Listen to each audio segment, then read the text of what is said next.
Channel. This is Priyanshu. तो आज हम बात करने वाले हैं लिटरेरी डिवाइसेस के बारे में। ठीक है, तो चलिए देखते हैं। तो सबसे पहला हमारा लिटरेरी डिवाइस होता है सिमिली। ठीक है, तो सिमिली क्या होता है? सिमिली एक फिगर ऑफ स्पीच है जिस चीज़ों का कंपैरिजन होता है जो एक दूसरे से बहुत ही डिफरेंट है।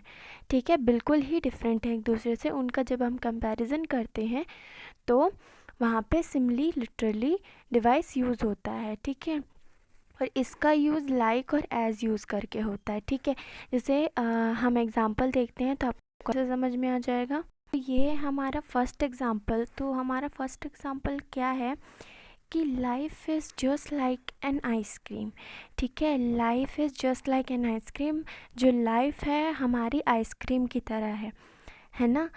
तो यहाँ पे देखो, लाइफ अलग है, आइसक्रीम अलग है। ठीक है, लेकिन जब इन दोनों का हम कंपैरिजन कर रहे हैं तो यहाँ पे देखो लाइक यूज़ किया गया है। तो इसी तरीके से और भी हम एग्जांपल्स देखते हैं, तो ये हमारा सेकेंड एग्जाम्पल। तो सेकेंड एग्जाम्पल में क्या दिया हुआ है कि माई सन इज़ लाइक अ मून। मेरा जो बेटा है वो चाँद की तरह है ना। सन अलग है, बेटा बिल्कुल अलग होता है, मून अलग होता है ना। लेकिन जब हम इन दोनों का कंपैरिजन कर रहे हैं तो यहाँ पे देखो हमने लाइक यूज़ किया है। ठीक है, तो इसी तरीके से एक और एग्जाम्पल देख लेते हैं। तो एक और एग्जाम्पल, तो ये हमारा थर्ड एग्जाम्पल पे हमें क्या दिया हुआ है? हमें दिया हुआ है कि एज वाइल एज सो।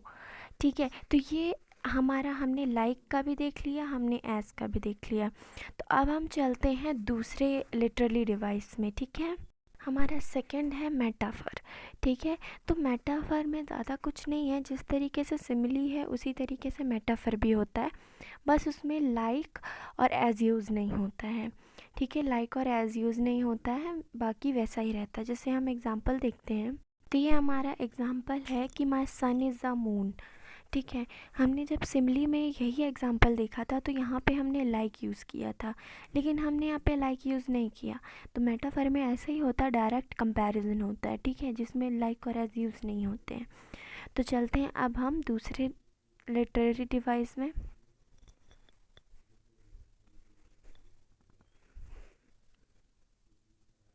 तो ये हमारा थर्ड लिटरेरी डिवाइस। तो ये है हमारा पर्सोनिफिकेशन। ठीक है, पर्सोनिफिकेशन क्या होता है?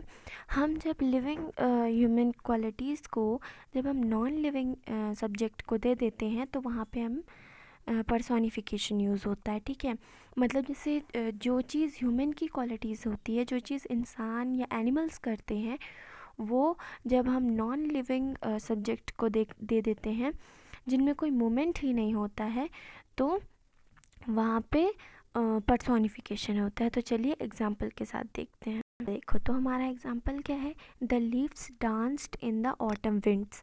तो क्या जो लीव्स होती हैं वो डांस करती हैं? बिल्कुल नहीं करती हैं लीव्स डांस, है ना। तो वही चीज़ यहाँ पे देखो मैं दिखाना चाहती हूँ कि जो लीव्स हैं, यहाँ पे बताया जा रहा है कि जो लीव्स हैं वो डांस कर रही हैं ऑटम विंड में। ठीक है, लेकिन लीव्स तो हमारी कभी डांस करती नहीं है क्योंकि वो तो ह्यूमन क्वालिटी है।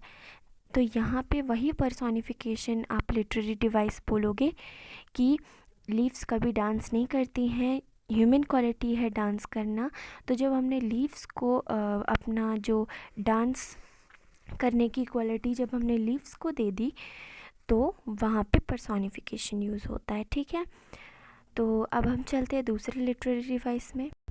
तो ये हमारा दूसरा लिटरेरी डिवाइस।